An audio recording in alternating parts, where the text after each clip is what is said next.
പലരും അവരുടെ പ്രാർത്ഥനാ അപേക്ഷകൾ ഞങ്ങളെ വിളിച്ചറിയിക്കാറുണ്ട്.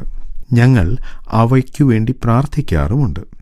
അതിനുവേണ്ടി ഞങ്ങളൊരു പ്രത്യേക ദിവസം തന്നെ വേർതിരിച്ചിട്ടുണ്ട്. ആ സമയത്ത് ഞങ്ങൾ അനേകരുടെ ആവശ്യങ്ങൾക്ക് വേണ്ടി പ്രാർത്ഥിക്കും. എന്നാൽ ചിലർക്ക് അവരുടെ പ്രാർത്ഥനാ വിഷയങ്ങൾ മറ്റുള്ളവരുമായി പങ്കുവയ്ക്കാൻ സാധിക്കില്ല.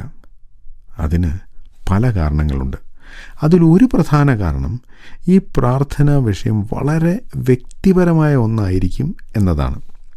അത് മറ്റുള്ളവരെ അറിയിക്കുവാൻ അവർക്ക് പ്രയാസം കാണും. അതുകൊണ്ട് അത്തരത്തിലുള്ള പ്രാർത്ഥനാ വിഷയങ്ങൾ മറ്റുള്ളവരോട് പറയാറില്ല.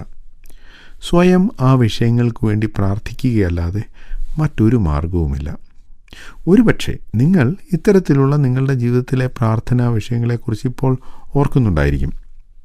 ഇങ്ങനെ മറ്റുള്ളവരോട് പറയാൻ പറ്റാത്ത ആവശ്യങ്ങളും പ്രാർത്ഥനയിൽ നമ്മൾ ദൈവം മുമ്പാകെ വെച്ചാൽ ദൈവം അതിന് ഉത്തരം നൽകും. അതിൻ്റെ ഏറ്റവും നല്ല ഉദാഹരണമാണ് ഹന്ന. അവളുടെ ഭർത്താവിന് 2 ഭാര്യമാരുണ്ടായിരുന്നു. അതുകൊണ്ട് അയാൾക്ക് മക്കളുണ്ടായിരുന്നു. ഹന്നയ്ക്ക് ഭർത്താവുണ്ട്, പക്ഷെ മക്കളില്ല. ഭർത്താവിനോട് ഈ കാര്യം പറഞ്ഞപ്പോൾ, നിനക്കെന്തിനാ മക്കൾ, ഞാനുണ്ടല്ലോ, 10 മക്കളെക്കാൾ ഞാനല്ലേ നല്ലത് എന്നാണ് ഭർത്താവ് പറഞ്ഞത്. ഭർത്താവിനോട് ഇനി എനിക്ക് മക്കൾ വേണമെന്ന് പറയാൻ കഴിയില്ല. എനിക്ക് മക്കൾ ഉണ്ടാകാൻ വേണ്ടി പ്രാർത്ഥിക്കണമെന്ന് പറയാനും കഴിയില്ല. കാരണം എൽക്കാനയ്ക്ക് വേറെ മക്കളുണ്ട്. ഹന്നയ്ക്ക് അവളുടെ പ്രതിയോഗിയോട് ഇത് പറയാൻ പറ്റില്ല. കാരണം അവൾ ഹന്നയെ പരിഹസിക്കുകയുള്ളൂ.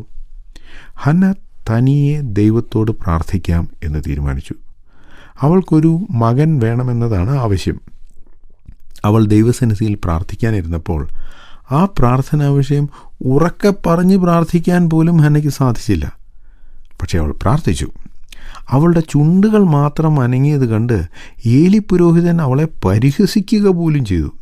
എന്നിട്ടും അവൾ യാതൊരു വിധത്തിലും പ്രകോപിപ്പിക്കപ്പെട്ടില്ല. ഒരു മകനു വേണ്ടിയാണ് പ്രാർത്ഥിക്കുന്നത് എന്ന് അവൾ ഏലിയോട് പറഞ്ഞതുമില്ല. അഥവാ ഇനി ഏലിയോട് ഞാനൊരു മകനു വേണ്ടി പ്രാർത്ഥിക്കുന്നു എന്ന് പറഞ്ഞാൽ ഏലിയുടെ പ്രതികരണം എന്തായിരിക്കും? മകനു വേണ്ടി പ്രാർത്ഥിക്കുന്നുവോ? എനിക്ക് 2 എണ്ണമുണ്ട്, അവർ കാരണം എൻ്റെ ജീവിതം തുലഞ്ഞു എന്നായിരിക്കും ഒരു പക്ഷേ ഏലി പുരോഹിതൻ പറയുക. അതുകൊണ്ടായിരിക്കും ഹന്നയുടെ പ്രാർത്ഥനാ വിഷയം എന്താണെന്ന് ഏലി പുരോഹിതൻ അറിഞ്ഞതേയില്ല. പക്ഷേ അവളുടെ പ്രാർത്ഥനയ്ക്ക് ദൈവം ഉത്തരം നൽകുമെന്ന് ഏലി പറഞ്ഞു. അത് ദൈവത്തിൽ നിന്നുള്ള വാഗ്ദത്തമായി ഹന്ന സ്വീകരിക്കുകയും ചെയ്തു. 1 വർഷം കഴിഞ്ഞപ്പോൾ ആ പ്രാർത്ഥനയ്ക്ക് ഫലം ലഭിച്ചു. നമ്മുടെ ജീവിതത്തിൽ മറ്റുള്ളവരോട് പറയാൻ പറ്റാത്ത ആവശ്യങ്ങളുണ്ട്. അത് ദൈവത്തോട് പറയുമ്പോൾ മറ്റാരും കേൾക്കരുത് എന്ന് നമ്മൾ ആത്മാർത്ഥമായി ആഗ്രഹിക്കുകയും ചെയ്യും. എന്നാൽ അത്തരം പ്രാർത്ഥനകൾക്കും ദൈവം മറുപടി നൽകും. ശമൂവേൽ ബാലൻ്റെ ജനനത്തിൽ എൽക്കാനയ്ക്കോ ഏലിക്കോ ഞങ്ങൾ പ്രാർത്ഥിച്ചിട്ടാണ് ഈ ബാലൻ ഉണ്ടായത് എന്ന് പറയാൻ കഴിയില്ല. ശമൂവേൽ എന്ന പേര് യഹോവയോട് ചോദിച്ചു വാങ്ങിയത് എന്നാണല്ലോ ആ പേരിൻ്റെ അർത്ഥം. ആ പേര് ശമൂവേലിന് ഇടുവാൻ ഹന്നയ്ക്ക് മാത്രമേ യോഗ്യതയുണ്ടായിരുന്നുള്ളൂ. കാരണം ആരുമറിയാതെ അവളാണ് ഒരു മകനു വേണ്ടി പ്രാർത്ഥിച്ചത്. ആരുമറിയാതെ അവൾ ആത്മാർത്ഥമായി നടത്തിയ ആ പ്രാർത്ഥന ദൈവം കേട്ടു. ശമൂവേലിനെപ്പോലെ ഒരു മകനെ ദൈവം നൽകി. നിങ്ങളുടെ ജീവിതത്തിൽ മറ്റാരോടും പറയാൻ പറ്റാത്ത ആവശ്യങ്ങളുണ്ടോ? മറ്റുള്ളവരോട് പ്രാർത്ഥിക്കാൻ പോലും പറയാൻ പറ്റാത്ത കാര്യങ്ങളുണ്ടോ? സഭയിലോ പ്രാർത്ഥനാ ഗ്രൂപ്പിലോ എന്തിന് സ്വന്തം കുടുംബാംഗങ്ങളോട് പോലും ഈ വിഷയത്തിന് വേണ്ടി പ്രാർത്ഥിക്കണമെന്ന് പറയാൻ പറ്റാത്ത കാര്യങ്ങളുണ്ടോ?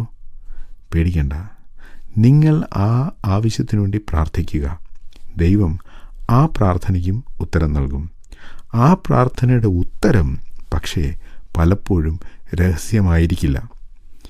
ഏലിയും എൽക്കാനയും പെനീനയും എല്ലാം ശമൂവേൽ ബാലനെക്കുറിച്ച് അറിയുക തന്നെ ചെയ്യും. ഞങ്ങളെ വിളിക്കുവാൻ ആഗ്രഹിക്കുന്നുവെങ്കിൽ 0988-22-1957 എന്ന നമ്പർ ഉപയോഗിക്കുക. എല്ലാ ബുധനാഴ്ചകളിലും വെള്ളിയാഴ്ചയും രാവിലെ 11 മുതൽ 12 മണി വരെയുള്ള സമയം ഞങ്ങൾ നിങ്ങൾക്കായി പ്രാർത്ഥിക്കുന്നു. പ്രാർത്ഥനയ്ക്കായി വിളിക്കേണ്ട ഫോൺ നമ്പർ 079960010203.